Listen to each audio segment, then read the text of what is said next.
നമുക്ക് ഇവിടെ ജീവിക്കണമെങ്കിൽ കാശ് വേണം. ഒരാളും നമ്മളുടെ കയ്യിൽ കാശ് കൊണ്ടുവന്ന് തരത്തില്ല. അത് നമ്മൾ തന്നെ കഷ്ടപ്പെട്ട് കണ്ടെത്തേണ്ടതായിട്ട് വരും. അതിനുവേണ്ടിയാണ് നമ്മൾ നേരം വെളുക്കുമ്പോൾ മുതൽ വൈകുന്നേരം വരെ എന്തെങ്കിലും ജോലികൾ ചെയ്യുന്നതും ബിസിനസ് ചെയ്യുന്നതും വിദേശത്ത് പോകുന്നതും മറ്റ് എന്തെങ്കിലും സേവനങ്ങളിലൊക്കെ പോകുന്നതിൻ്റെയൊക്കെ ഒരു അൾട്ടിമേറ്റ് ആയിട്ടുള്ള ലക്ഷ്യം നമ്മൾക്ക് എങ്ങനെയെങ്കിലും പൈസ ഉണ്ടാക്കുക എന്നുള്ളതാണ്. അപ്പോൾ ഈ പണം എങ്ങനെ നമ്മൾക്ക് കൂടുതലായിട്ട് ഉണ്ടാക്കാൻ പറ്റും? ഇപ്പോൾ ഒരു കുറച്ച് പൈസ കയ്യിൽ വരുമാനമായിട്ട് കിട്ടുന്നത് ഇന്നത്തെ കാലത്ത് ഒന്നിനും തികയാത്ത രീതിയിലാണ് നമ്മുടെ ജീവിതം പോയിക്കൊണ്ടിരിക്കുന്നത്. പലതരത്തിൽ എല്ലാ സാധനങ്ങളുടെ വിലക്കയറ്റം, പിന്നെ കുടുംബം ഉണ്ടെങ്കിൽ അവിടെ ഉണ്ടാകുന്ന പല പല തരത്തിലുള്ള വിദ്യാഭ്യാസത്തിൻ്റെയും അല്ലെങ്കിൽ ഹോസ്പിറ്റലിൻ്റെയും എന്തെങ്കിലും ഫംഗ്ഷനുകളുടെയും ഒക്കെ ഇതിൻ്റെ എല്ലാം മൊത്തത്തിലുള്ള കാര്യം ചെയ്തു വരുമ്പോൾ നമ്മൾ മാസാവസാനമാകുമ്പോൾ സീറോ ബാലൻസിലേക്ക് പോകും. അപ്പൊ നമുക്ക് ഇങ്ങനെ പോയിക്കൊണ്ടേയിരിക്കും. ഇതിനൊരു മാറ്റം എങ്ങനെ നമുക്ക് കൊണ്ടുവരാൻ പറ്റും എന്നുള്ളതാണ് നമുക്ക് ചിന്തിക്കേണ്ടതായിട്ടുള്ളത്. അപ്പോൾ നമ്മുടെ കയ്യിൽ ഒരു 10 രൂപയാണ് ഉള്ളതെങ്കിൽ ആ 10 രൂപ നമുക്ക് വേണ്ടി പണിയെടുക്കുന്ന ഒരു സമയം വരുമ്പോൾ തീർച്ചയായിട്ടും നമ്മൾ ഉറങ്ങുന്ന സമയത്തും നമുക്ക് പൈസ വരും. ലോകത്തിലുള്ള എല്ലാ റിച്ച് ആയിട്ടുള്ള ആളുകളും ചെയ്തിട്ടുള്ള ഒരു പൊതു തത്വമാണ് ഞാൻ ഈ പറയുന്നത്. അതായത് നിക്ഷേപിക്കുക. അത് നമ്മുടെ എൻ്റെ ഒരു സുഹൃത്ത് എപ്പോഴും പറയുന്ന പോലെ കടലിലെ തിര മുഴുവൻ ഇങ്ങനെ ശാന്തമായിട്ട് നമുക്ക് കപ്പൽ കടലിലേക്ക് ഇറക്കാം എന്ന് വിചാരിച്ചാൽ നമ്മളെ കൊണ്ട് ഒരിക്കലും നമ്മളുടെ ഈ ഉദ്ദേശം നടക്കാതെ പോകും.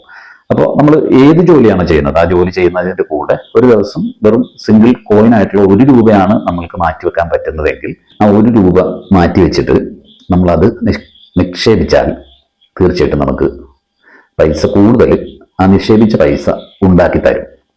അപ്പോൾ ആളുകൾ വിചാരിക്കും അങ്ങനെയാണെങ്കിൽ എല്ലാവർക്കും വളരെ സുഖമല്ലേ, നിക്ഷേപിച്ച് കാശുണ്ടാക്കാൻ പറ്റില്ല എന്നൊക്കെ ചിന്തിക്കും. അല്ലെങ്കിൽ ഇത് തട്ടിപ്പാണ് എന്നൊക്കെ നമുക്ക് ചിന്ത സ്വാഭാവികമായിട്ടും വരും. കാരണം നമ്മൾ അത്രയും കഷ്ടപ്പെട്ടുണ്ടാക്കുന്ന പൈസയാണ്.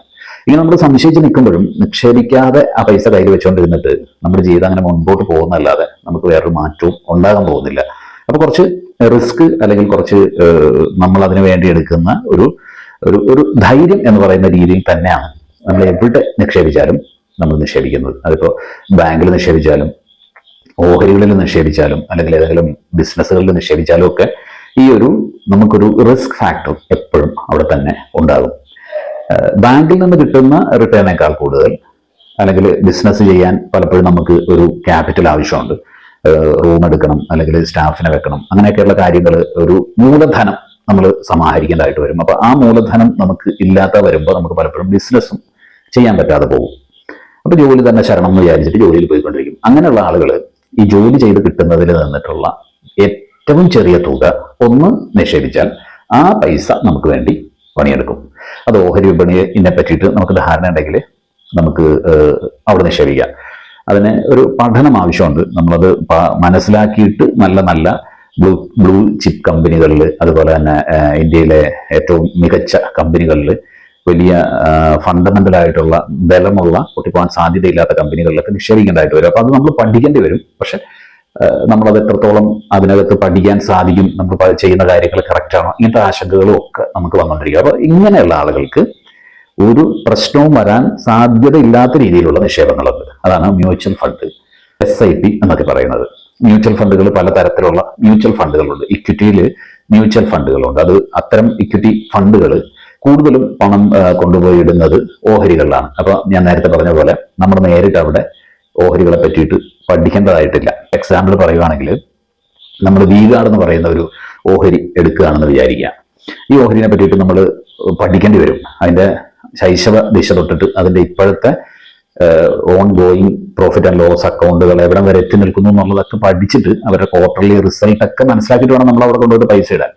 അപ്പൊ അത്രയും പഠനം ആവശ്യമില്ലാതെ നമ്മൾക്ക് ഈ മ്യൂച്വൽ ഫണ്ടുകളിൽ പണം ഇട്ടാൽ വളരെ എളുപ്പമുണ്ട്.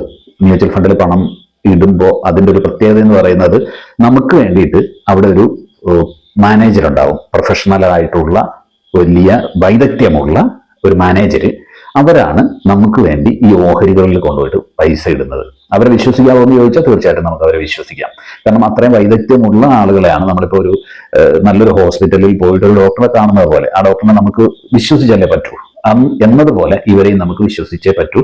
നമ്മൾ അങ്ങനെയുള്ള ആളുകൾ നമുക്ക് വേണ്ടി ഈ ഫണ്ട്, മ്യൂച്വൽ ഫണ്ട് ഓഹരികളിൽ പല നല്ല ഓഹരികളിലേക്ക് അവർ ഇടുകയും അത് നമുക്ക് സിസ്റ്റമാറ്റിക് ആയിട്ട് എല്ലാ മാസവും കുറേശ്ശെ ഇട്ട് കൊടുക്കുകയും ചെയ്യുമ്പോൾ തീർച്ചയായിട്ടും നമുക്ക് വലിയ ടെൻഷൻ ഇല്ലാതെ നമുക്ക് വേണ്ടി ഇത് കോമ്പൗണ്ട് ചെയ്ത് പോയിക്കൊണ്ടിരിക്കും. ഇപ്പൊ 95 ഒരു ഉദാഹരണത്തിന് 95 നമ്മൾ HDFC ബാങ്കിന്റെ ഒരു മ്യൂച്വൽ ഫണ്ടിൽ 1000 രൂപ വീതമാണ് ഇട്ടിരുന്നതെങ്കിൽ ഏകദേശം ഇന്നത്തെ അതിന്റെ മൂല്യം എന്ന് പറയുന്നത് 1.25 കോടി രൂപകളാണ്. അത് 10,000 രൂപയാണ് ഇടുന്നതെങ്കിൽ സ്വാഭാവികമായിട്ടും 14-15 കോടി രൂപയാണ്. 95 മുതലുള്ള കാര്യമാണ് പറയുന്നത്. അപ്പോൾ കോമ്പൗണ്ടിങ് എന്ന് പറയുന്നത് പലപ്പോഴും എല്ലാ ഇതിലും ഇത്രയും ഹ്യൂജ് ആയിട്ട് കിട്ടണമെന്നില്ല. ഒരു എക്സാമ്പിളിന് വേണ്ടി പറഞ്ഞു എന്നേ ഉള്ളൂ. പക്ഷെ നമുക്കൊരു 4 വർഷം ആണ് നമ്മൾ മുന്നിൽ കണ്ടിട്ട് മ്യൂച്വൽ ഫണ്ടിലേക്ക് മാസാമാസം ചെറിയ തുക 500 രൂപ മുതലൊക്കെ ഇടാൻ സാധിക്കും. അത് ഇടുന്നത് എങ്കിൽ തീർച്ചയായിട്ടും അവിടെ ലോസിനുള്ള സാധ്യത വളരെ കുറവാണ്. ഒരു 6 മാസം കഴിഞ്ഞ് എടുക്കണമെന്ന് വിചാരിച്ചിട്ടാണ് നമ്മൾ മാസാമാസം ഈ SIP ഇടുന്നതെങ്കിൽ സ്വാഭാവികമായിട്ടും പ്രതീക്ഷിച്ച അത്രയും ലാഭം കിട്ടണമെന്നില്ല. ചിലപ്പോൾ നഷ്ടം വന്നൊന്നും വരാം. കാരണം പല സാഹചര്യങ്ങളുണ്ടാകും. യുദ്ധം അല്ലെങ്കിൽ ഈ മഹാമാരി ഇങ്ങനത്തെ കാര്യങ്ങളൊക്കെ വരുമ്പോൾ മാർക്കറ്റ് താഴത്തേക്ക് പോകും. അപ്പോൾ നമ്മളുടെ വാല്യൂ കുറയും. പക്ഷെ മ്യൂച്വൽ ഫണ്ടിലാകുമ്പോൾ നമുക്ക് വാങ്ങിക്കുന്ന യൂണിറ്റ്സുകൾ കൂടുതൽ വാങ്ങിക്കാനും പറ്റും.